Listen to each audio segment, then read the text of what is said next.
நம்ம சந்திக்கும் போது அதுக்குள்ள ஒரு விஷயம் நடக்கும். ஆனால் அது கொஞ்சம் லேட்டாக உணர்வீங்க. இப்போ நம்ம சந்திச்சுட்டு ஒரு 2 hours நான் அங்கிட்டு போயிடுறேன்னு வச்சுங்களேன், உங்களுக்கு நைட்டு ஒரு ப்ராசஸ் நடக்கும்.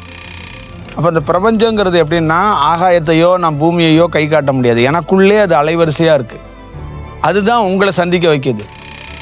ஒரு எரிவாயுவை ஒரு அடுப்பை எரிக்கிறோம்ல, எரிச்சிட்டு கேப் விடுறோம்ல, இந்த பிரபஞ்சம் கேப்பை விட மாட்டுது. இப்போ கேப் எப்படின்னா 2 விறகு எரிஞ்சிக்கிட்டு இருக்குல்ல, அந்த விறகை எடுத்துட்டு அந்த அனல்லே வச்சிருக்கு. நமக்குள்ள நம்ம பேசுறது, சொல்றது, செய்யறது இது எல்லாமே அந்த கனல் மூட்டினது இருக்குல்ல, அந்த அக்னி இருக்குல்ல, அந்த அக்னியிலேருந்து வர்றது தான் அதெல்லாம். அந்த மெசேஜை பார்த்துட்டு 1 hourல முடிவெடுக்க போறீங்க. இந்த ஒலை கொதிப்பது என்னன்னு கேட்டிங்கன்னா, அது அந்த மெசேஜ் வர்றதுக்குள்ளே இந்த ஒலை போய் உங்களுக்குள்ளே வந்துடும் சுவாசமாக. நீங்கள் ஆன்லைனில் நிறையா தேடி கலைகளையோ சாமியார்களோ குருக்களை தேடி உங்களுக்கு ஒரு சேஞ்சோ உங்களுக்கு ஒரு முன்னேற்றத்துக்கு ஒருத்தர் தேடுறீங்க. அப்போ இங்கே இருக்கிற ஞானிகள் என்ன சொன்னாங்கன்னா, நான் மனதை கரெக்ட் பண்ணுறதுக்கோ தியானம் பெறத்துக்கோ பல ஆண்டுகள் கஷ்டப்பட்டேன், பல பிறப்புகள் பல செயல்களில் துன்பப்பட்டேன், அப்போ நான் இப்படி ஒரு தியானத்தை கண்டுபிடிச்சிருக்கிறேங்கிறாங்க. இந்த பிரபஞ்சம் என்ன சொல்லுதுன்னா, அந்த மாதிரி கண்டுபிடிப்புங்கிற வார்த்தையை சொன்னாவே பரட்டியில் அடிக்குது. ராமகிருஷ்ணர் பரவசத்தில் இருந்தாருங்கிறது உங்களுடைய கருத்து, உங்களுடைய செயல். அவர் பரவசத்தில் இல்லை, என்னை பொறுத்தளவுக்கு அக்னியாக இருந்தார். அப்போ நெருப்பு எரிஞ்சிக்கிட்டே இருக்கும்போது ஒருத்தனால தூங்க முடியாது. அப்போ ஒருத்தன் தூக்கத்தை விட்டு ஒழிக்கிறான், உணவை விட்டு ஒழிக்கிறான்னா அங்கே நீங்கள் உணவு போட்டாலும் எரிஞ்சு போகும்.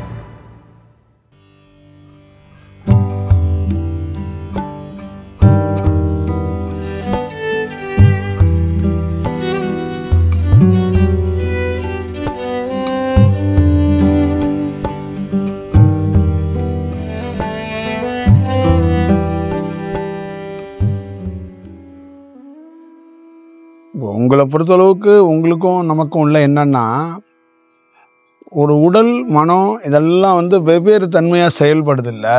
அப்போ நம்ம சந்திக்கும் போது அதுக்குள்ள ஒரு விஷயம் நடக்கும். ஆனால் அது கொஞ்சம் லேட்டாக உணர்வீங்க. இப்போ நம்ம சந்திச்சுட்டு ஒரு 2 hours நான் அங்கிட்டு போயிடுறேன்னு வச்சுங்களேன், உங்களுக்கு நைட்டு ஒரு ப்ராசஸ் நடக்கும். இல்லை அடுத்த நாள் அதோடைய தாக்கம் அது அப்படியே அது ஒரு கண்டினியூ ஆகும். அது இந்த மாதிரி ஒரு சூழல்லாம் இருக்கும். அதனால தான் ஒரு ஒரு ப்ரொஃபஷ்னலாக நல்ல இறைவனால் ஒரு அனுபவம் பெற்றவங்களை இப்போ ஏன் அவசியம் பார்க்கணுன்னா, அது நமக்கு தெரியாமலே நமக்குள்ளே வேலை செய்யும். அதுதான் அதுக்குள்ளே இருக்கிற பெரிய ஒரு ரகசியம். அது எந்த டிபார்ட்மெண்ட்டை வேணாலும் எடுத்து வேலை செய்யும். உடல் சார்ந்து வேலை செய்யும், மனம் சார்ந்து வேலை செய்யும், திடீர்னு உங்கள் தொழில் சார்ந்தும் வேலை செய்யும். அது மாதிரி அது ஒரு சூழலை அது உருவாக்கி கொடுக்கும். அதுக்காக தான் இந்த பிரபஞ்சம் என்ன பண்ணுதுன்னா, ஒருத்தருக்கு அனுபவத்தை கொடுத்து மக்கள்கிட்ட அனுப்புது. ப்ரெசன்ஸில் நேரடியாக மக்கள்கிட்ட அனுப்புறதுக்கு ரீசன் அதுதான். இப்போ நமக்குள்ள தொழிலாக எப்படி இதை கன்வே பண்ணிட்டாங்கன்னா, உங்களை சந்திக்கிறது எல்லாம் ஒரு குருவும் ஒரு சிஷியரும், ஒரு பக்தர் ஒரு சிஷியர், இந்த மாதிரி சந்திப்பு நிகழ்ந்து ஒரு இறை தத்துவம் இறை செயல்னு கொண்டு வந்துட்டாங்க. அதே மாதிரி இது ஒரு கடமை ஒரு செயல் அப்படிங்கிற மாதிரியும் ஒரு சூழலுக்குள்ளே கொண்டாட்டாங்க. அப்புறம் வகுப்பு மாதிரியும் கொண்டாட்டாங்க, பள்ளி வாதியாருக்கும் மாணவருக்கும் மாதிரி. அது கிடையாது. அது ஒரு மனிதன் வாழ்கிறதுக்கு, ஒரு மனிதன் ஒரு பயணத்தை நோக்கி போகிறதுக்கு இந்த மாதிரி ஒரு அனுபவம் பெற்றவரோட சந்திக்கும் போதோ அவரோட பயணிக்கும் போதோ அவனுக்குள்ள நிறைய பரிமாற்றங்கள், நிறைய விஷயங்கள், அவனுக்குள்ள மாற்றங்கள் நிகழும். அதுக்காக தான் அந்த சந்திப்பை நிகழ்த்த வைக்கிறாங்க. ஒரு சந்திப்பு என்னை உங்களை சந்திக்க வைக்கிறது பிரபஞ்சம்தான். அப்போ அந்த பிரபஞ்சங்கிறது எப்படின்னா, ஆகாயத்தையோ நான் பூமியையோ கை காட்ட முடியாது. எனக்குள்ளே அது அலைவரிசையாக இருக்குது. அதுதான் உங்களை சந்திக்க வைக்கிது. ஒருவேளை நான் சக மனிதனாக இருந்தேன்னா நான் இவ்வளோ பொறுப்புணர்வோடு செயல்பட முடியாது, செயல்பட்டிருக்க மாட்டேன். புரியுதுங்களா? அப்போ எனக்குள்ள என்னன்னா, எனக்கு ஒரு சுவாரஸ்யம் தேவைப்படும், எனக்கு ஒரு என்டர்டைன்மெண்ட், எனக்குன்னு ஒரு வாழ்க்கை இருக்குன்னு சொல்லுவோம்ல. அப்போ எனக்கு இந்த வாழ்க்கை போர் அடிச்சிடும். என்ன இது டெய்லியும் போய் மக்களை பார்க்கறது, சந்திக்கிறது, பேசுறது, திருப்பி வர்றது, திருப்பி போகிறது, இப்படி வந்துடும். அது அதுக்கான வெற்றிடம் வரும். இப்போ எனக்கே நிறைய இடங்களில் வெற்றிடம் வரும். வெற்றிடம்னா ஒன்றுமே இல்லாத அப்படியே ஒரு வெறுமுனையாக ஒரு சில நாட்கள் தோன்றும். ஆனால் அப்போ எல்லாம் அந்த வெறுமுனையிலையும் ஒரு மேல் நோக்கி இது என்ன பண்ணோம்னா, மீண்டும் மீண்டும் அதோட பயணத்தில் தான் அதை எடுத்துகிட்டு போகும். அப்போ அதோடைய செயல்பாடுகள் எப்படி இருக்குன்னா, அதோடைய டிராவல் இருக்குல்ல, அதில் அது இந்த உடலை அடாப்ட் பண்ணிக்கிச்சு. இப்போ ஒரு பிரபஞ்சம் ஒரு விமானம்னு வச்சிங்களேன், அதில் நம்மளை ஏற்றிக்கிச்சு. அது நம்ம என்ன ஃபீல் பண்ணாலும் அதோடய தான் பயணிச்சுக்கிட்டே இருக்க முடியும். இப்போ அது ட்ராக்லேயே இருக்கிறதுனால மக்களை சந்திக்கிறது, அது சம்மந்தமாக ரிலேட்டடாக நடக்கிறது, அது சம்மந்தமாக ரிலேட்டடாக பேசுறது, அது ரிலேட்டடாக தியானம், அது ரிலேட்டடாகவே பயணம், இதுக்குள்ளே தான் இருக்கும். அது இதை விட்டு தனியாக ஒரு செக்ஷன் இருக்குல்ல, ஒரு சின்ன கேப்பில் கூட சொந்த வாழ்க்கைக்காக, சொந்த சுகத்துக்காக, சொந்த சந்தோஷத்துக்காக பணி செய்யறதுக்கு என்ன அது அலோவ் பண்ணுறதில்ல, அனுமதிக்கிறது இல்லை. அதுக்கான வாய்ப்பை எனக்கு கிடைக்கிறது இல்லை. புரியுதுங்களா? நேரம் சும்மா தான் இருக்கிறேன் நான். புரியுதுங்களா? அந்த சும்மா இருக்கிற நேரத்தில் கூட எனக்கு அந்த வாய்ப்புகள் கிடைக்கிறதில்ல. எப்பயாவது ஏதாவது இந்த உலக செயல்கள் ஏதாவது ஒரு செல்களில் தெரிஞ்சுக்கணும்னு நினச்சும் போது கூட, அப்போ கூட அதோட தாக்கம் என்னன்னா, அது எந்த ரிலேட்டடாக நான் ஏதாவது ஒன்று பார்க்குறேனோ அப்பையும் மெசேஜ் அது சொல்லும். இது இதெல்லாம் இந்த மனிதன், இந்த செயல், இந்த மனித பேர், இதெல்லாம் நீ ஏன் உச்சரிக்கிற? ஒருத்தரோட பேரை சொல்கிறேன்னு வச்சிங்களேன், ஒரு வீடியோ பார்த்துட்டு இவர் என்ன அப்படி இருக்கிறாரு, இவர் இப்படி பேசியிருக்க கூடாது அப்படிலாம் எனக்கு தோணுதுன்னு வச்சிங்களேன், அவர் பேரே நீ ஏன் உச்சரிக்கிற? அவர் பேரை நீ உச்சரிக்க வேண்டிய அவசியமே இல்லை. நீ அவர் பேரை உச்சரிக்கிறீங்க, அவர் பேரை உச்சரிக்க கூடாது. அந்த மாதிரி அது தவிர்க்குது. இப்போ நம்மக்கிட்ட ஒரு அம்மா வர்றாங்க, அம்மானு கூப்பிட்றேன், உனக்கு அம்மாவா பிரபஞ்சத்துக்கு அம்மாவான்னு கேட்குது. இந்த மாதிரி ஒரு சூழல் இருக்குல்ல. அப்போ நம்ம என்ன பண்ணுறோம்னா, அடுத்த வார்த்தை தடுமாறுறோம். அவங்கள ஒரு ஒரு ஒரு மரியாதை நிமித்தமாக அழைக்கிறோம், அது சொல்லுது யாருக்குப்பா அம்மா அது அப்படின்னு கேட்குது. அப்போ இந்த மாதிரி எனக்குள்ளே நிறைய நிகழ்வுகள் எனக்குள்ளே நிகழும் போது கூட, அந்த எல்லா நிகழ்வுகளும் ஒருங்கிணைத்து என்னன்னா, என்னுடைய டிராவலில் அது அந்த லயத்திலே வச்சிருக்கு. அந்த லயம்னா அந்த அலைவரிசையாகவே வச்சிருக்கு. அதுதான் அந்த அலைவரிசையோட அந்த மேனுவல் பவருங்கிறது. அந்த மேனுவல் ஒரு ஒரு ஒரு எரிவாயுவை, ஒரு அடுப்பை எரிக்கிறோம்ல, எரிச்சிட்டு கேப் விடுறோம்ல, இந்த பிரபஞ்சம் கேப்பே விட மாட்டுது. இப்போ கேப் எப்படின்னா, 2 விறகு எரிஞ்சுக்கிட்டு இருக்குல்ல, அந்த விறகை எடுத்துட்டு அந்த அனல்லே வச்சிருக்கு. அப்போ எங்கேயாவது ஒரு சின்ன டைவர்ட் இருக்கும்போது ஒரு கட்டையை உள்ள போட்டுருது, திருப்பி எரிய ஆரம்பிச்சிருது. புரியுதுங்களா? இதுதான் இதுக்குள்ள இருக்கிற விஷயம். இப்போ நான் இங்கே ஒரு 1 o'clockலேருந்து 2 o'clock நம்ம இந்த இது இருக்குல்ல, 11 மணிக்கு வர்றோம் சமயத்தில் மக்கள் கம்மியாக சந்திப்பு வர்றாங்க அப்படின்னா, அப்போ என்ன பண்ணுவோன்னா, நான் ஒரு 11:30 மணிக்கு 12 மணி 12:30க்கு வருவேன், அவங்கள பார்ப்பேன். இந்த ஒரு மணி நேரம் அங்கே பணி செய்வோம். அதை முடிச்சுட்டு நம்ம அங்கே போவோம்ல, ஓய்வுக்குன்னு கிடையாது, இங்கே இருக்கும்போதே நிற்கும் போதே என்ன பண்ணோம்னா 4-5 கட்டையை போட்டு விட்ருவாங்க, அடுப்பு எரிய ஆரம்பிச்சிடும். அப்போ அதோட கனல் எனக்கு என்ன பண்ணோம்னா 4 திசையிலே எனக்கு சூழும். அப்போ 4 திசையும் சூழும் போது என்னால் நிற்க முடியாது, பேலன்ஸ் பண்ண முடியாது, ஒரு சூழல்கள் சரியாக இருக்காது. அப்போ 4 பக்கமும் கனல் மூட்டிடுவாங்க. அப்போ இந்த சூழலில் நான் ஓய்வு எடுக்க போல அந்த கனலை கொஞ்சம் கண்ட்ரோல் பண்ணுறதுக்காக தான் போகிறது. இதுதான் அதோடைய செயல்பாடுகள். அப்போ அங்கே போகும்போது என்னன்னா, ஒரு 2 hours 1 hourல அது ஒரு கட்டுப்பாட்டுக்குள்ளே வரும். அப்போ அது என்ன ஆகும்னா, அது எரிஞ்சு ஒரு செயல்பாட்டில் முடிஞ்சு திருப்பி அது அப்படியே நெருப்பாக மட்டும் இருக்கும். அப்போ எப்பொழுதுமே அந்த நெருப்பை விட்டு நான் அகல்றது கிடையாது. நெருப்பை விட்டு நான் அகன்றுட்டு இருந்தேன்னா எனக்குள்ள ஒரு என்டர்டைன்மெண்ட் உருவாயிருக்கும். அப்போ எனக்குள்ள ஒரு திட்டம் உருவாயிருக்கும், எனக்குள்ள ஒரு பிளான் உருவாயிருக்கும், எனக்குள்ள ஒரு ஒரு ஒரு தனித்துவம்னு சொல்கிற மாதிரி ஒரு பிளான் உருவாயிருக்கும். இப்போ எனக்குள்ள பிளானே ஒன்று கிடையாது. என்னுடைய பிளானுங்கிறது என்னன்னா, அப்படின்னு ஒன்று இருக்கா அப்படின்னே தெரியாது. புரியுதுங்களா? ஏன்னா ஏதாவது இப்படி ஒரு பிளான் அப்படின்னு யோசிக்கும் போது ஒரு கட்டையை உள்ளே போட்டாங்கன்னா அங்கே எரிஞ்சு போயிடும். அதான் அந்த கனல் மூட்டுறது, அந்த தீ மூட்டுறது அப்படிங்கிறது. புரியுதுங்களா? இதுதான் அது வேற வடிவத்தில் அதை சொல்லியிருக்கிறாங்க அப்படின்னு ஒரு பாடல் இருக்குல்ல, வாழை பரமேஸ்வரியை நினச்சி ஒருத்தன் கொலையா கொதிக்கிறேன் அப்படின்னு ஒரு வரிகள் சொல்லியிருக்கிறார்ல, அது என்னை வச்சு தான் எழுதியிருக்கிறாரு. அவருக்கு அந்த மாதிரி ஒரு நிகழ்வுகள் நிகழ்ந்துருக்கு. அப்போ என்னன்னா, உங்கள் வீட்டில் என்னைக்காவது தான் நீங்கள் தை பொங்கல் அன்னைக்கு விறகடுப்பில் பொங்குவீங்க. அது சில பேர்லாம் பொங்குறது இல்லை. விறகடுப்பில் பொங்குறீங்க. விறகடுப்பில் பொங்கணும். அந்த விறகடுப்புக்குள்ள ஒரு ஒரு ஒரு ஒரு ஒரு தன்மை இருக்கு, ஒரு செயல்பாடுகள். அந்த மாதிரி நமக்கு உள்ள என்னன்னு கேட்டிங்கன்னா, அந்த அந்த தீ மூட்டப்பட்டிருக்கிறதுனால அது உலை கொதிச்சுக்கிட்டே இருக்கு. போட்ட அரிசி என்ன பண்ணிட்டீங்கன்னா அதுவும் உலையா மாறிடுச்சு, அதுவும் தண்ணியா மாறிடுச்சு. அரிசி வெந்தோன்னு வடிக்கணும்ல, அந்த அரிசியும் தண்ணியா மாறி அந்த உலையை நிக்காம அந்த உலை நடந்துகிட்டே இருக்கு. அதுதான் அந்த செயல்பாடுகள். அதனாலதான் நம்மளால விலகி போக முடியும். விலகி ஒரு ஒரு வேலையை நம்மளால செய்யறதுக்கோ உங்களை வேற ஒருத்தவங்க மாதிரி யோசிக்க முடியல. வேற ஒரு ஒரு திட்டங்கள் நமக்குள்ள அது வரைபடமா இல்லை. நமக்குள்ள நம்ம பேசுறது, சொல்றது, செய்யறது இது எல்லாமே அந்த கனல் மூட்டினது இருக்குல்ல, அந்த அக்னி இருக்குல்ல, அந்த அக்னியிலேருந்து வர்றதுதான் அதெல்லாம். அதுதான் அதோடைய செயல்பாடா இருக்கு எல்லா இடத்துக்குள்ளேயும். அப்ப அந்த மாதிரி ஒரு சூழல்ல இருக்கும்போது, ஒரு சந்திப்பு நிகழும்போது, உடல் சார்ந்து, மனம் சார்ந்து, வேலை சார்ந்து, குடும்பம் சார்ந்து, எங்கேயோ ஒரு இடத்துல இந்த இந்த சூடு ஒரு வேலையை அது பார்க்கும். இப்போ உங்களுக்கு சூடா போகாம இந்த உலை கொதிக்கும் போது அது மேல ஒரு தட்டு போட்டிருப்பாங்களா, அதை எடுத்தோன்னே ஒரு ஆவி பறக்கும்ல, அந்த ஆவியா போகும். அது இப்போ உங்களுக்குள்ள என்னன்னா அந்த ஆவியை அனுப்புவாங்க. இப்போ நீராவி தத்துவத்துக்குள்ள தண்ணியை ஆவியாக்குறது இருக்குல்ல, அந்த மாதிரி ஒரு ஆவி இங்கேருந்து உலை கொதிச்சு இந்த உலையிலேருந்து ஒரு ஆவி அப்படியே போகும்போது அது கிரகிக்கும் போது அவங்களுக்கு என்னன்னா அந்த அந்த சூழலை அது சரி செய்யறதுக்கு ஒரு வாய்ப்பை உருவாக்கும்.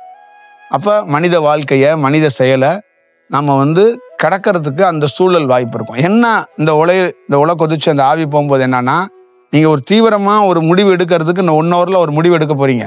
ஆனா இப்போ உங்களுக்கு தெரியாது, இன்னும் 1 ஹவர் கழிச்சு ஒரு 20 நிமிஷம் கழிச்சு உங்களுக்கு ஒரு மெசேஜ் வரும். அந்த மெசேஜை பார்த்துட்டு 1 ஹவர்ல முடிவு எடுக்க போறீங்க. இந்த உலை கொதிப்பது என்னன்னு கேட்டீங்கன்னா, அது அந்த மெசேஜ் வர்றதுக்குள்ள இந்த உலை போய் உங்களுக்குள்ள வந்துடும் சுவாசமா. அப்ப அந்த 20 நிமிஷம் கழிச்சு ஒரு மெசேஜ் வரும்போது நீங்க முடிவே எடுக்க மாட்டீங்க. அதை ஒரு பெரிய விஷயமா இல்லாம விட்டுருவீங்க. ஒருவேளை இந்த உலை கொதிச்சு வரலன்னா அங்க முடிவு எடுத்துருவீங்க. அந்த ஒரு முடிவு உங்களுடைய வாழ்க்கையை 2 வருஷம் 3 வருஷம் தின்னறலாம். புரியுதுங்களா? ஒரு முடிவு தான் அது. ஒரு 10 நிமிஷத்துல நீங்க முடிவு எடுக்கிறது தான் அது. அது உங்களை 2 வருஷம் 3 வருஷத்துல சாப்பிட்ரும். அப்ப இந்த உலை என்ன பண்ணும்னா அந்த அந்த 2 வருஷம் 3 வருஷத்தை விரயம் பண்ண விடாம தடுக்கும். இப்ப நல்லது கெட்டது அப்படின்னு நம்ம பார்க்கறதோட, நம்ம ஒவ்வொரு காலத்துக்குள்ள ஒவ்வொரு சூழல்ல நம்ம செய்யற விஷயங்கள் நம்மளை அறியாமலேயே நிறைய விஷயம் கிரியேட் ஆயிரும். புரியுதுங்களா? அதுதான் அதோடைய பிரபஞ்சங்கிறது. எதை வச்சு கிரியேட் பண்றாங்க, இறைவன் எதை வச்சு சொல்றாங்கன்னா வெப்பம்தான். புரியுதுங்களா? அந்த வெப்ப அலைவரிசையில தான் ஒரு விஷயத்த அவங்க இங்க ஒரு பெரிய ஒரு யுக மாற்றம், ஒரு ஒரு ஒரு கால மாற்றம், நேரம் இதெல்லாம் நடக்கிறதுக்கான முக்கியமான காரணம் பிரதானமா வெப்பம். அடுத்தது அந்த கூலிங்னு சொல்லக்கூடிய விஷயம். ஆனா அது பிரதானமா அது ஒரு காந்த சக்தியை ஏற்படுத்திக்கிறது வெப்பம்தான் ஏற்படுத்தி. இப்ப நமக்குள்ள உடலுக்குள்ள எனக்குள்ள இந்த நீங்க எதெல்லாம் ரசாயனம்னு நம்ம வெளியில ஃபேக்டரிக்கு பயன்படுத்துறாங்கல்ல, அதெல்லாம் உடலுக்குள்ள கலக்கப்படுது அப்படிங்கிறத எனக்கு தத்துரூபமா காட்டுறாங்க. சுண்ணாம்பு தன்மை கொண்ட ஒரு செயல் உடலுக்குள்ள. அடுத்தது எலும்பை கூட ஒட்ட வைக்கக்கூடிய செயல் ஒன்று இருக்குல்ல, அது என்ன, இந்த ஒரு கெமிக்கல்ல ஒன்று, அது இல்லை, அது இந்த அப்புறம் நம்ம ஒரு ஒரு 3-4 செயல்கள் நம்ம எதெல்லாம் அந்த கெமிக்கலா நம்ம இங்க இதை சேர்க்க முடியாது அப்படின்னு ஒன்று இருக்குல்ல, அது எல்லாமே அந்த அணுக்கள் இருக்குல்ல, அந்த அணுக்களுக்குள்ளேயே அது இருக்கு. அது உடலுக்குள்ள கலக்கப்படுது. அந்த உடலுக்குள்ள கலக்கப்பட்டு அது நல்ல தன்மைக்கு மாறுது. புரியுதுங்களா? அதுதான் இந்த உடலுடைய பெரிய பருவ மாற்றத்துக்கு பெரிய அது அது அது ஏன் கலக்கப்படுது? ஒரு சுண்ணாம்பு தன்மை ஒரு உடலுக்குள்ள இப்ப நார்மலா எல்லா உடலுக்குள்ளேயும் இருக்கும். அதெல்லாம் எண்ணங்கள மாதிரி ஆளுங்களுக்கு நிறைய இருக்கு. புரியுதுங்களா? அப்ப அந்த மாதிரி ஒரு 3-4 தன்மைகள் இருக்கு உள்ள. அப்ப அந்த 3-4 தன்மைகளும் என்ன ஆகுதுன்னா, இந்த அக்னி இருக்குல்ல, இந்த அக்னிக்கு ஃபேவரா செயல்படுறதுக்கு, இந்த அக்னி எரிஞ்சுக்கிட்டு இருக்குல்ல, இந்த அக்னியை எரியறும் போது அதுங்கெல்லாம் நல்ல தன்மைக்கு மாறி இந்த உடலை வேறு தன்மைக்கு கூட்டிட்டு போறதுக்கு ஒரு வாய்ப்பை அது உருவாக்குது. அப்போ ஒரு லேர்னிங் ப்ராசஸாக எப்படின்னா, ஒரு தியானத்தை தக்க வைக்கிறதுக்கு ஒரு வேலை, அது மாதிரி உடலையும் தக்க வைக்கிறதுக்கு ஒரு வேலை, அதே நேரத்தில் அந்த அலைவரிசையில் இருந்துட்டு ஒரு பணி செய்யணும். இப்போ நீங்கள் கையில் எதுவுமே இல்லாமல் மிதந்துக்கிட்டே ஒரு வேலை செய்யணும். அப்படி தான் அலைவரிசையோட செயல்பாடுகள். இப்போ உடல் இருக்கிற மாதிரி இருக்குல்ல, உடலுக்குள்ளே அது மிதக்கும். இப்போ பணி செய்கிறது உடல் பணி செய்யல, அந்த மிதக்கிறது தான் பணி செய்யுது. இப்போ அது என்ன சொல்லுதுன்னா, உடல் நான் இல்லை, அந்த மிதக்கிறது தான் நாங்குது. அப்போ அது மிதந்துக்கிட்டு தான் பணி செய்யும்போது நம்மளையும் வேற சூழலுக்கு தான் அது வச்சிருக்கும். வேற ஒரு கட்டுப்பாட்டுக்குள்ளே தான் அது கொண்டு வரும். அப்போ இது வந்து அது என்ன நினைக்குது அப்படின்னு கேட்டிங்கன்னா, இந்த அலைவரிசையாக என்ன நினைக்குதுன்னா, இது சில இடங்களையோ, சில மனிதர்களையோ, சில நகரங்களையோ, சில பகுதியோ அது வந்து சரி செய்யணுங்கிறது, அது அதோட அலைவரிசை இருக்குல்ல, அதோடைய செயல்பாடுகள் அங்கே கிடைக்கப்படணுங்கிறதுல அது உறுதியாக இருக்கு. அதோட வெளிப்பாடு தான். இப்போ நாங்கள் வந்து தனியாக என்ன சொல்கிறோம்னா, தனியாக வந்து நின்று நாங்கள் உங்களுக்கு நல்லது செய்ய வந்திருக்கோம், நான் உனக்கு வந்து உன் வாழ்க்கையை ஆசீர்வாதம் பண்ணி ஒரு மாற்ற வந்திருக்கிறோம் அப்படின்னு நம்ம சொல்கிறோம்ல, அது அந்த மாதிரி ஒரு ஃபார்மேட்டில் அது பேசுறது இல்லை. அதோடைய ஃபார்மேட் எப்படின்னா, இந்த அலைவரிசையை வச்சு யார் உடலுக்குள்ள ஒரு பெரிய சேஞ்சை உருவாக்கணும்னு இருக்கோ, அதுக்கெல்லாம் முன்னாடியே அது ப்ரீ பிளான்ல இருக்கு. இப்போ உங்களுக்கும் எனக்கு என்னன்னா, குரு சிஷ்ய உறவு இருக்கு. அது குரு சிஷ்ய உறவெல்லாம் சொல்லலை. அந்த உடலுக்குள்ள நம்ம அலைவரிசை சார்ந்த ஒரு உயிர் துளியா உயிரை வச்சுக்கிட்டு உடலோட அலைகிற ஆண் பெண் மனிதர்கள் இருக்காங்கல்ல, அவங்களுக்கு என்னுடைய அலைவரிசையினால ஒரு சேஞ்ச் ஓவரை நான் கொடுக்க போறேன், ஒரு மாற்றத்தை நான் கொடுக்க போறேன். அப்போ என்னோடைய உடலுக்குள்ள அந்த மாற்றத்தை முதல்ல உருவாக்கி அதை இம்ப்ளிமெண்ட் ஆகி அதை சக்ஸஸ் பண்ணிட்டு, அப்புறம் என்ன ஏன் மனதிலிருந்து கொண்டாந்துச்சுன்னா என்னோட பயிற்சி இல்லை, மனம் இருந்துச்சுன்னா நான் என் சொந்த வேலையை பார்க்க போயிடுவேன். அப்படி ஒருவேளை மனம் இருந்துச்சுன்னா நான் என்ன பண்ணுவேன்னா, பர்சனலாக இந்த விஷயத்தை எப்படி பயன்படுத்துவேன் அப்படின்னா, இதை என் சொந்த காரியத்துக்காக பயன்படுத்துவேன். மனம் மட்டும் எனக்கு கொஞ்சம் வேலை செஞ்சுச்சுங்களே, இந்த அலைவரிசையை என்ன பண்ணுவேன்னா, இதை வந்து என்னுடைய பர்சனல் விஷயமா பயன்படுத்துவேன். முதல்ல எப்படின்னா, இதுக்கு காப்பிரைட்ஸ் உரிமையை நானே ஒரு சட்டம் கொண்டாந்து ஒரு விஷயம், அப்புறம் நமக்கு ஃபேவரான இருக்கிற ஆட்கள், இதை இன்னும் மக்கள்கிட்ட வந்து எப்படி தீவிரப்படுத்தலாம். அப்போ நான் என்னோட செயல்பாடுகள் எப்படின்னா, ஒரு பேஸ்ட் கம்பெனி ப்ரெஸ் கம்பெனிக்கார மாதிரி யோசிக்க ஆரம்பிச்சிருப்பேன். இப்போ உங்களை மக்களை பொறுத்தளவுக்கு எப்படி தெரியுமா எல்லாரும் பார்க்குறாங்க, குருவா யாரும் பார்க்கறதில்ல. நான் முன்னேறதுக்கு எவெல்லாம் இருக்கிறான் ஆன்லைனில் பார்க்குறாங்க. அப்படி தேடி பார்க்கப்பட்ட ஒருத்தன் தான் நானும். உங்களை பொறுத்தளவுக்கு என்னன்னு கேட்டிங்கன்னா, நீங்கள் பார்த்த சோப்பு விளம்பரம் மாதிரி, நீங்கள் பார்த்த பேஸ்ட்டு ப்ரெஸ் விளம்பரம் மாதிரி, நீங்கள் ஆன்லைனில் நிறையா தேடி கலைகளையோ சாமியார்களோ குருக்களை தேடி உங்களுக்கு ஒரு சேஞ்சோ, உங்களுக்கு ஒரு முன்னேற்றத்துக்கு ஒருத்தர் தேடுறீங்க, ஒரு கவுன்சிலிங்க்கு ஒருத்தர் தேடுறீங்க, இல்லை ஏதோ ஒரு சேஞ்ச் ஓவருக்கு ஒருத்தர் தேடுறீங்க. அந்த சேஞ்ச் ஓவருக்கான ஒரு வாய்ப்பை வந்து உருவாகிறதுக்காக தேடும்போது எங்களை மாதிரி ஒருத்தர் கிடச்சிட்றாரு, ஒரு வாய்ஸ் கிடச்சிருது. அப்போ இவர் கொஞ்சம் பரவாயில்ல, ஃபஸ்ட் வாட்டி கேட்குறவங்க பரவாயில்ல அப்படின்னு சில பேர் நினைக்கிறாங்க, கொஞ்சம் பரவாயில்ல அப்படின்னு சில பேர் நினைக்கிறாங்க. சில பேர் 2 வாட்டி 3 வாட்டி கேட்டுட்டு ஏதோ ஒன்று சொல்ல வர்றாரு என்னன்னு பார்ப்போம் அப்படின்னு நம்மளை வந்து அவங்க கொஞ்சம் வெயிட் பண்ணி பார்க்கணும் அப்படின்னு வந்து அவங்க நினைக்கிறாங்க. இந்த மாதிரி ஒரு விஷயம் சில பேருக்கு அதை கேட்கும் போதே அவங்களுக்குள்ள ஒரு சேஞ்சை, அவங்களுக்குள்ள ஏதோ ஒன்று நம்ம தேடிக்கிட்டு இருந்தது இவர்கிட்ட இருக்கிற மாதிரி ஒன்று இருக்குது, நாம் என்ன நினைக்கிறோமோ அது ஒன்று இருக்குது அப்படிங்கிறது. அப்புறம் சில பேருக்கு என்னன்னா, இனம் புரியாத ஒரு நெருக்கம் ஏற்படுது. இவர் ஃப்ரெஷ்ஷாக புதுசு இல்லை, இவர் ஆல்ரெடி நம்ம கூட இருக்கிற மாதிரியும், நம்ம கூட பழகின மாதிரியும், நம்ம கூட வாழ்ந்த மாதிரியும் ஒரு தொடர்பு கிடைக்குது. இவர் வந்து ரெகுலராக ஏதோ ஒரு குரு மாதிரி இல்லை, இவர் வந்து எனக்கு வந்து டெஃபினட்டாக தெரியும், இவர் வந்து ஏதோ நம்ம ஃபேமிலியில் இருக்கிற ஒரு நபர் மாதிரி தான் இருக்கிறாரு, நம்மளோட ஏதோ ஒரு பள்ளி காலத்திலேருந்தோ கல்லூரி காலத்திலேருந்தோ இல்லை சிறு வயது காலத்திலேருந்தோ நம்ம வீட்டிலேருந்தோ ஒரு பழகின ஒரு நபர் மாதிரி ஒரு அட்டாச்மெண்ட் இருக்குது அப்படிங்கிறதும் அவங்களுக்குள்ள சில பேருக்குள்ள அது ஏற்படுது. அப்போ அவங்க என்ன நினைக்கிறாங்கன்னா, இதில் அப்புறம் பார்க்குறாங்க அடுத்தது இவர் எது பீஸ் வைக்கிறாரா, எங்கே இருக்கிறாரு, என்ன மாதிரி சூழலில் இருக்கிறாரு அப்படிங்கிறதெல்லாம் யோசிச்சுட்டு அதுக்கப்புறம் அவங்க வர்றதுக்கு நினைக்கிறாங்க. ஆனால் அந்த பிரபஞ்சம் அப்படி உங்களை அணுகலை. நீங்கள் அணுகிற விதம் வேற. நீங்கள் எப்படி அணுகிறீங்கன்னா, ஒரு டெய்லி மேக்ஸின் ஒரு பேப்பர் எடுத்து படிச்சுட்டு அந்த செய்தியை தெரிஞ்சுக்கிட்டு ஒரு விஷயத்தை பற்றி ஒரு டிஸ்கஷன் பண்ணுவீங்கல்ல, அந்த மாதிரி தான் நீங்கள் அணுகிறீங்க. கடவுளையும் சரி, மகான்களையும் சரி, குருவையும் சரி. ஆனால் பிரபஞ்சம் அந்த மாதிரி உங்களை அணுகலை.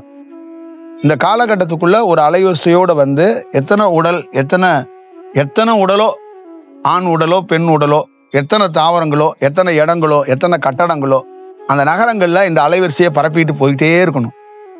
அப்போ ஒரு இண்டிபெண்டா மனதோட இருக்கிற மனிதன்கிட்ட போய் அந்த அலைவரிசையை நம்ம செலுத்தினோம்னா அவன் மனம் இருந்தால் இதை வித்துருவான்.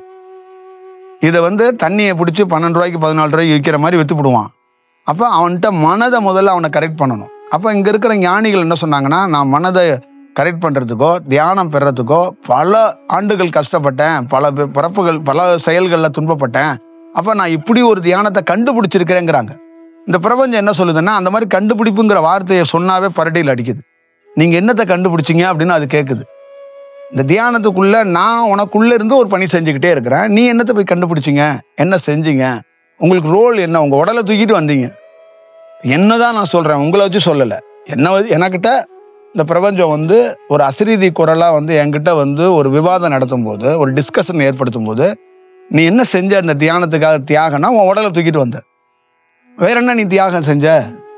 வேற எதுவும் நீ செய்யலை. அடுத்த கட்டமாக இந்த உடலை பாதுகாக்கிறது, பத்திரப்படுத்த நீ எடுத்துகிட்டு வரும்போது இந்த உடல் என்ன தன்மையில் எடுத்துகிட்டு வந்த, என்ன மாதிரி செயல் எடுத்துகிட்டு வந்த, உன் மனம் எப்படி இருந்துச்சு, உன் வாழ்க்கை முறை எப்படி இருந்துச்சு. அப்போ இதெல்லாம் அப்படியே ஒரு செயல் வடிவமாக பண்ண முடியாது. பல ஆண்டுகள் இதை சரி செஞ்சு இப்போ முதல் சக்ஸஸாக எதான்னா ஒன்றை முதல்ல இம்ப்ளிமெண்ட் பண்ணணும். அப்புறம் உன்னுடைய அலைவரிசை, உன்னைக்குள்ள நல்ல அலைவரிசையை, நம்ம அலைவரிசையை செலுத்திட்டு அதுக்கப்புறம் உன்னை என்ன பண்ணுறோன்னா நானும் நீயும் ஒன்று அப்படிங்கிற ஒரு ஒரு ஒரு ஒப்பந்தத்துக்குள்ளே வரணும். அப்போ அதனால தான் நிறைய ஞானிகள் நானே இறைவனாக இருக்கிறேன், நானே கடவுளாக இருக்கிறேன் அப்படிங்கிறதுக்கு சொன்னதுக்கு காரணமும் ரீசன் என்னன்னா, அங்கே மனித தன்மையும் மனமும் அங்கே எரிக்கப்படுறதுனால அந்த அலைவரிசை என்ன பண்ணுதுன்னா அவரோட டைப் ஆயிக்குது. அப்போ வாழ்நாள் முழுக்க அக்ரிமெண்ட், நீயும் நானும் வேற வேற இல்லை, புரியுதா? அப்போ நான் உன் இடத்துல குடி வந்துட்டேன், நான் உனக்கு வாடகைக்கு வரல, நம்ம வீடு தான் இது, உன் உடல் என்னோட வீடு. அப்போ நீயும் நானும் ஒன்று. அதனால நீ ப்ரெசன்ஸ் பண்ணும்போது நான் தான் அப்படின்னு சொல்லலாம் நீ, ஏன்னா நான் உனக்குள்ளே தான் இருக்கிறதுனால நீ அதில் தயக்க வேண்டாம். அப்போ நீ பணி செய்யும் போது தான் நிறைய பேர் நானே இறைவனாக இருக்கிறேன், நானே குருவாக இருக்கிறேன், நானே அலைவரிசையாக இருக்கிறேன், நானே பிரபஞ்சமாக இருக்கிறேன் அப்படிங்கிறதுக்கு அந்த ரீசன் அங்கேருந்து தான் அது வருப்படுது. அப்போ அதோட நோக்கம் இந்த மாதிரி இந்த காலத்தில் ஒரு டிராவல் நடக்கணுங்கிறது அதோடைய பணி. இப்போ மக்கள்கிட்ட அது இல்லை. மக்கள்கிட்ட என்னன்னா அவங்க டைரக்ஷனே வேறையா இருக்கு. இப்போ சில பேர் நீங்கள் வந்துட்டீங்கல்ல, இப்போ நீங்கள் எல்லாம் ஒரு குழுவாயிருவீங்க. ஏன்னா ஒரு குழுக்கள் இப்போ என்னன்னா இவரை சார்ந்து, இவர் தியானம் சார்ந்து வெகு சிலர் இவர் பின்னாடி இருக்கிறாங்க. அப்போ வெளியிலேருந்து பார்க்குறவங்க அவங்க என்ன சேஞ்ச் ஆகிருக்காங்க, என்ன மாற்றமாக இருக்காங்க, அவர் யார், இப்படி தான் பார்க்குறாங்க. அதை ஒரு அலைவரிசையாகவோ அதை ஒரு பொதுப்படையாக ஒரு பெரிய சேவை செய்யுது. அது முதல்ல நீங்கள் வாலண்டியராக ஒரு சேவை செய்கிறங்கிறீங்கல்ல, அதன் நிர்பந்தமாகவே அந்த காலத்தில் இறங்கி அது பணி செய்யுது. ஆனால் அதை அதுக்கு நம்ம என்ன பேர் வைக்கிறோம் அப்படின்னா ஒரு குழுவாக வைக்கிறோம் ஒன்று, அப்புறம் அதை ஒரு மார்க்கமாக வைக்கிறோம், அப்புறம் அதை ஒரு இனமாக பிரிக்கிறோம். புரியுதுங்களா? அப்புறம் நான் பிற மொழி பேசுகிறேன்னா என்னை ஒரு மொழியாக கூட வச்சுருவீங்க, தமிழ் சார்ந்தவர் ஒருத்தர் அப்படின்னு கூட வச்சுருவீங்க. இப்போ இப்படி தான் இருக்குது. ஆனால் அந்த பிரபஞ்சம் அந்த மாதிரி ஒரு ஒரு நோக்கம் இல்லை அதுக்கிட்ட. அப்போ மனித சமூகத்துக்குள்ளே இருக்கிறவங்கக்கிட்ட அந்த மாதிரி ஒரு ஒரு செயல் வந்துடுது. அப்போ நம்ம அப்படி அணுகக்கூடாது முதல்ல.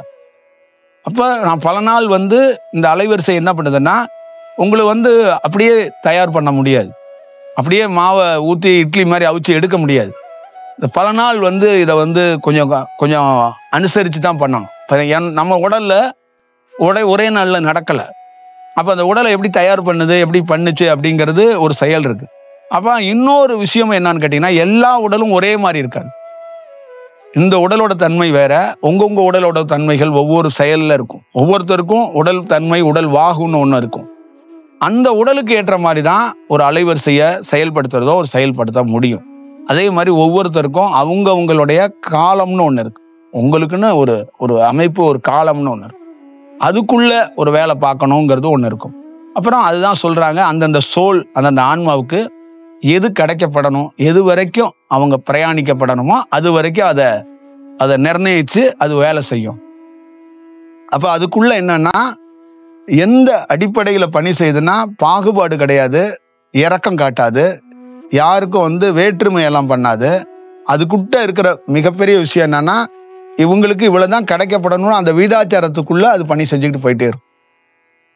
அதுதான் அதுக்குள்ள இருக்கிற ஒரு சேஞ்ச் ஓவரை உருவாக்கும். ஒரு புது மாணவன் ஒரு பளிச்சுன்னு ஒரு வெளிச்சத்தோட அவன் பயணிக்கலாம். ஒரு பழைய மாணவன் வெளிச்சம் குறைவா கூட பயணிக்கலாம். என்னன்னா அவனோட 2 பேர்த்தோடைய உடலும் கால கணக்குல தான் அப்படி ஒரு சூழல் நடக்குது. அப்ப ஒரு புது மாணவனுக்கு 10% அதிகமாக அந்த அலைவரிசை கிடைக்கப்பட்டிருக்கலாம். ஒரு பழைய மாணவனுக்கு 10% அலைவரிசை கம்மியா கிடைக்கப்பட்டிருக்கலாம். அதுக்கு காரணம் அவன் உடலையும் அவன் காலத்தை கணக்கிட்டு தான் அந்த அலைவரிசையை அவர் கொடுக்குறார். இந்த அலைவரிசைனால ஒரு மனிதனுடைய வாழ்க்கை போக்கு மாறலாம். அவன் உடலுக்குள்ளேயே ஒரு உவாமைகளும் ஏற்படலாம். உடல் பிணிகள், உடல் வலிகள், உடல் சோர்வுகள் இதெல்லாம் கூட ஏற்படலாம். ஏன்னா இதெல்லாம் என்னன்னா ஒரு தீவிரமான அலைவரிசைங்கிறது வெப்ப சலனங்களே ஏற்படுது. அந்த வெப்ப சலனம் ஒரு உடலுக்கு எல்லா உடலுக்கும் ஒத்துழைக்குமா அப்படிங்கிறது ஒன்று இருக்கு. அந்த ஒரு சில பர்சன்டேஜ் தான் அது அதிகரிக்கணும். அதுக்கு மேல தீவிர காட்டும் போது அவங்க வேற மாதிரி மாறி போயிடுவாங்க. இப்ப ராமகிருஷ்ணர் பரவசத்துல இருந்தாருங்கிறது உங்களுடைய கருத்து, உங்களுடைய செயல். அவர் பரவசத்துல இல்ல, என்னை பொறுத்தளவுக்கு அக்னியா இருந்தாரு. அப்ப நெருப்பு எரிஞ்சுக்கிட்டே இருக்கும்போது ஒருத்தனால தூங்க முடியாது. அப்போ ஒருத்தன் தூக்கத்தை விட்டு ஒழிக்கிறான், உணவை விட்டு ஒழிக்கிறான்னா அங்க நீங்க உணவு போட்டாலும் எரிஞ்சு போகும். புரியுதா? நீங்க உணவு சாப்பிடணும்னு சொல்லும்போது இன்னும் 2 விறகு கட்டையை விட்டாங்கன்னு வச்சுக்கல, பரவசத்துல உணவே மறந்துட்டு அப்படியே இருப்பாங்க. அப்ப என்ன பண்ண முடியும்? அப்ப அதுலேருந்து கையை இறக்குனாதான் அடுத்தது உணவுன்னு ஒன்று சொல்ல முடியும். அப்ப என்ன ஆயிடுச்சுன்னா அவங்க அந்த லைவுக்கு அந்த ஒரு அமைதிக்கு வரும்போது கூட இருக்கிற பணிவிடை செய்கிறவங்க எப்படியாவது சமாதானம் பண்ணி அந்த உடலை தக்க வைக்கிறதுக்காக கொஞ்சம் உணவை ஊட்டுறதுக்கோ உணவை எடுக்க வைக்கிறதுக்கோ ஒரு வேலை பார்த்துவாங்க.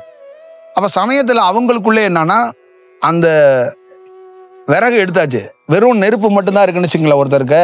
அப்போ ஒரு நிதானத்தில் இருப்பாங்க, பரவசம் இருக்கும், நிதானத்தில் இருக்கும். அப்போ தானா ஒரு பசி வரும், சாப்பாடு இருக்கா சாப்பாடு இருக்கா சாப்பாடு இருக்கான்னு கேட்பாங்க. புரியுதுங்களா? அப்புறம் திருப்பி ஒரு சாப்பிட்டு ஒரு 25 நிமிஷம் கழிச்சு பார்த்து திருப்பி கனல் மூட்டிடுவாங்க. அப்புறமா அவங்கள்ட்டே கேட்பாரு, சாப்பாடு சாப்பிட்டானா நான், இப்படிலாம் சாப்பிட்டேனா நான், எனக்கு சாப்பாடு கொடுத்தீங்களா? ஒரு அரை மணி நேரத்தில் பசி வந்துடும். சமயத்தில் பசியே வராது. பசி இல்லாத அந்த சூழலே உருவாக்கிறோம். அது என்னன்னா அடுப்பு அப்ப எல்லாம் எரிஞ்சுக்கிட்டே இருக்குன்னு அர்த்தம். அடுப்பு எரிஞ்சுக்கிட்டே இருந்துச்சுன்னா அந்த அந்த அந்த அனல்ல அந்த பசித்தன்மையே இல்லாம போயிடும். அப்ப அவருடைய லைஃபுக்குள்ள எல்லாம் நிறைய இடங்கள்ல அதுதான் அதோடைய அந்த அந்த ஒரு அந்த உணர்வு அந்த வேற மாதிரி ஒரு நிலைக்குள்ள போனதுங்கிறது அதுதான். இப்ப அவருக்கெல்லாம் அந்த ஹீட்டோட டெம்பரேச்சர் இருக்குல்ல 100ன்னா அவருக்கெல்லாம் 1000 போயிடுச்சு. ஒரு உடல் 100 தான் தாங்கும், 100, 120, 130 தான் தாங்கும். 1000 போயிடுச்சு. அப்ப உடல்லாம் எப்ப வேணாலும் பிச்சுக்கிட்டு போயிடலாம்.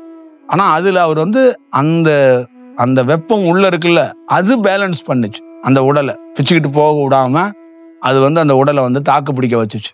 அதுதான் இப்ப பணி செய்யறது முக்கியம் இல்லை, அந்த உடல்ல நின்று பணி செய்யணும். அந்த உடல்லே அந்த வெப்பத்தையும் பேலன்ஸ் பண்ணி பணி செய்யணுங்கிறது ஒன்று இருக்கு. அப்ப இங்க என்னன்னா ப்ராப்பரேஷன் இல்லாதனால ப்ராப்பரா அந்தோடைய ஒழுங்குமுறைகள் அந்த பிரபஞ்சத்தோட கனெக்ட் பிரபஞ்சத்துக்கு அவங்களுக்கு ஒரு டிஸ்கஷன் இல்லாதனால தியானம் சொல்லி கொடுக்கப்படுது. எவ்வளவு டெம்பரேச்சர் ஒருத்தன் தாங்குவான், என்ன அலைவரிசையை கொடுக்கலாம், என்ன கலையை கொடுத்தா எந்த நரம்பு என்ன மாதிரி வேலை செய்யும், அவன் என்ன மாதிரி போக்குல போவாங்கிறத அவங்க அதை ஒரு யூகம் அடிப்படையிலையும் ஒரு எழுத்து அடிப்படையிலையும் தான் செஞ்சுக்கிட்டே இருக்கு. இது நடக்குது. அப்ப இதுக்குள்ள என்னன்னா இப்போ உங்களுக்கு ஒருத்தர் கொடுக்குறாரு குண்டலினி சக்தின்னு ஒன்று கொடுக்குறாருன்னு வச்சுங்களேன். இப்போ குண்டலினி சக்தியை பத்தி அவருடைய புரிதல் கருத்து என்ன, அப்படி ஒன்று இருக்கணும். அப்போ குண்டலினி சக்தியை பற்றி அவரோட கருத்து என்னன்னா அது டீட்டெயிலிங்காக அவர் படிச்சிருக்கிறார். கொஞ்சம் அதுக்குள்ள அவருக்கு ஒரு மேனுவலா ஒரு எக்ஸ்பீரியன்ஸ் இருக்குன்னு வச்சுங்க. ஆனால் ஒருத்தனுக்கு ஃபுல்லாக ஒர்க் ஆயிடுச்சுன்னா என்ன பண்ணுறது? இவருக்கே கொஞ்சம் தான் எக்ஸ்பீரியன்ஸ் இருக்கு. அப்போ ஆப்போசிட்ல கொடுத்தவனுக்கு ஃபுல்லாக ரியாக்ட் பண்ணுது. அப்போ எப்படி ஹேண்டில் பண்றது சொல்லுங்க? அப்ப இப்ப இதெல்லாம் என்னன்னா அப்ப பிரபஞ்சம் எப்படின்னா அதுவா உள்ள அலைவரிசையா இருக்கு, அது செயல்படுதுன்னா இதெல்லாம் நீ எதிர்பார்த்தா கூட உனக்கு இத்தனை % மேல அது கொடுக்கவே கொடுக்காது. நீ தலைகளா நின்று தண்ணி குடிச்சாலும் கொடுக்காது. இதுதான் அதுக்கும் மற்ற நார்மலா இருக்கிற ஒரு குருமாருக்கும் அலைவரிசையா இருந்து வேலை செய்யறவங்களுக்கு லைவ்ல உருவானவங்களுக்கு வித்தியாசம் இதுதான். அப்ப அவங்க எப்படி பார்ப்பாங்கன்னா நீ என்னை உதாசனப்படுத்தலாம், என்னை நீ திட்டலாம், என் கூட பயணிக்கலாம், பயணிக்காம போகலாம், ஆனா நான் நிர்பந்தத்துல எந்த பணியும் செய்ய மாட்டேன். என்னை தக்க வச்சுக்கிறதுக்காக நான் ஒரு பணி செய்ய மாட்டேன். உனக்கு இந்த காலத்தில் இது கிடைச்சா உன் உடலும் உன் வாழ்க்கையும் நல்லா இருக்குன்னா இதை கொடுப்பேன். இந்த காலத்தில் உனக்கு இது கிடைக்கக்கூடாது, உனக்கு பாதுகாப்பு தான் கிடைக்கணும்னா நான் வெயிட் பண்ணுவேன். அப்போ நீ என்ன பண்ணுவேன்னா அந்த பாதுகாப்பையும் தாண்டி போகிறதுக்கோ இல்லை வேற மாதிரி இவருக்கெல்லாம் ஒன்றும் இல்லைங்க அப்படின்னு நினச்சிட்டு நீ போனேன்னா அது பெருசுப்படுத்தாது. அது ஒரு பெரிய விஷயமா அதை எடுத்துக்காது. புரியுதுங்களா? ஏன்னா அது எந்த சூழல்லையும் மனம் இல்லாதனால எமோஷன் ஆகாது, அது ஒரு ரியாக்ட் பண்ணாது. அவ்வளோதான் அதோடைய விஷயம். அது அப்போ அதோடைய தன்மை என்னன்னா யாரையும் தக்க வச்சுக்கணுங்கிறது அதோட நோக்கமாக இருக்காது. அப்போ ஒரு ஒரு ஒரு ஒரு கூட்டத்தை சும்மா பொத்தாம் பொதுவாக வழி நடத்திட முடியாது. ஒரு கூட்டத்தை ஒரே மாதிரியும் வழி நடத்த முடியாது. புரியுதுங்களா? அதான் ரொம்ப கவனமாக அது பார்த்து தான் நம்ம செயல்படுறதுக்கு ஒரு சூழல்கள் வரப்படணும். அதனால தான் ஞானிகளுக்கு காலத்தை அறிகிறது, நேரத்தை அறிகிறது, எந்த கிழமையில என்ன மாதிரி செய்யணுங்கிறது, ஜாதகத்துக்குரிய இருக்கிற பெரிய விஷயம், ஒவ்வொரு கோள்களுக்குள்ள இருக்கிற விஷயம், நட்சத்திரங்களுக்குரிய விஷயம், சந்திரன் சூரியனுக்குள்ள இருக்கிற விஷயம், முன்னாடி வாழ்ந்த மகான், இப்போ பிரசன்ஸில் வாழ்கிற மகான், அடுத்தது வரப்போகிறவங்க, இவங்களை பற்றியெல்லாம் ஒரு குறிப்பு இருந்தால் தான் பணி செய்ய முடியும். இதுதான் ஒர்க்கோட செயல். இப்போ ஒரு ஆப்போசிட்டில் இருக்கிற ஒரு மாணவர் ஒரு தியானம் கற்றுக்கிட்டே வர்றாரு. யார்கிட்டேருந்து கற்றுக்கிட்டாருன்னா ஒருத்தர் பேரை சொல்கிறார். அவர் யார், ப்ரெசண்டில் அவர் என்ன வேலை செஞ்சுருக்கிறாரு, அவர்கிட்டேருந்து இவருக்கு என்ன கிடைக்கப்பட்டிருக்குன்னு நம்ம அறிஞ்சுக்கணும். அப்போ அவர் கரெக்டாக இருக்குது, அந்த அலைவரிசை உள்ளே இருக்கிறது கரெக்டு தான் அப்படின்னா அதை வழி நடத்துறதுக்கோ இல்லை அதை பார்த்துக்கிறதுக்கோ வாய்ப்பு இருக்கணும். அது சரியா இல்லைன்னா அதை வெளியில் எடுக்கிறதுக்கோ ஒரு வாய்ப்பை உருவாக்கணும். இப்போ வந்திருக்கிறட்ட அப்படியே நீங்கள் எங்கே அங்கே இருந்தீங்களா, பரவாயில்ல அப்படியே வாங்க உட்காருங்க, அப்படி கொடுத்துட முடியாது. இப்போ ஒன்று கொடுக்குது, அது எதுக்கு கொடுக்குதுன்னா அதை உள்ளே இருக்கிறத எடுக்கிறதுக்கு கொடுக்குது. புரியுதுங்களா? இப்போ ஒரு பொண்ணு கன்சீவ் ஆனாங்கிறதுக்கு என்னன்னா உடல் பருவ மாற்றம் இருக்குன்னு முதல்ல வாமிட்டு சிம்டம்ஸு, கசப்பு தன்மை, மயக்கத்தன்மையை ஏற்படுத்தி உடலில் காட்டி கொடுக்குது. அப்போ ஒரு பருவ மாற்றத்துக்கு உள்ள உடலுக்குள்ள வேற ஒரு செயல் நடக்குது அப்படிங்கிறத காட்டுது. அதே மாதிரி தான் உங்களுக்குள்ள பித்தம் ஒரு அதிகமாயிருச்சோ இல்லை உங்களுக்குள்ள ப்ரெஷரோ சுகரோ இல்லை வேற மாதிரி ஒரு தன்மைனா உங்கள் உடல் காட்டி கொடுக்கும். உங்கள் உடலோட தன்மை அதை அப்படியே ரியாக்ட் பண்ணும், வெளிப்படுத்தும். புரியுதுங்களா? இதெல்லாம் அதுலேருந்து உருவானது தான். அப்போ நம்ம உடலை அந்த உடலுக்குள்ள இருக்கிற என்ன செயலுங்கிறத அதை பார்த்து தான் அதை ஒரு வேலை செய்ய முடியும். அப்போ அவங்க என்கிட்ட சொல்லுவாங்க, நிறைய பேர் சொல்லியிருக்கிறாங்க, நான் 14 ஆண்டு 20 ஆண்டுகள் தியானம் பண்ணியிருக்கிறேன், நான் தியானத்தில் பெரிய எக்ஸ்பீரியன்ஸாக இருக்கும். இப்போ நம்ம பார்க்கும்போது அந்த அலைவரிசை இவங்களுக்கு சம்மந்தம் இல்லாத அலைவரிசை, இதனால இவங்க வளர மாட்டாங்கன்னு நமக்கு தெரியும். அப்போ அவன் 14 ஆண்டை சொல்கிறான், 14 ஆண்டுகளும் இந்த அலைவரிசையில் நீ துன்பப்படணும், நீ வளர மாட்ட, இதுக்குள்ளேயே சுத்தணுங்கிறது உன்னோட தலையெழுத்து. அப்போ நாம் என்ன பண்ணுவோம்னா அவன் 14 ஆண்டுன்னு சொல்லிட்டு இருப்பான், நம்ம அதை எடுத்து 14 நிமிஷத்துக்குள்ளே வெளியில் போட்டுருவோம்.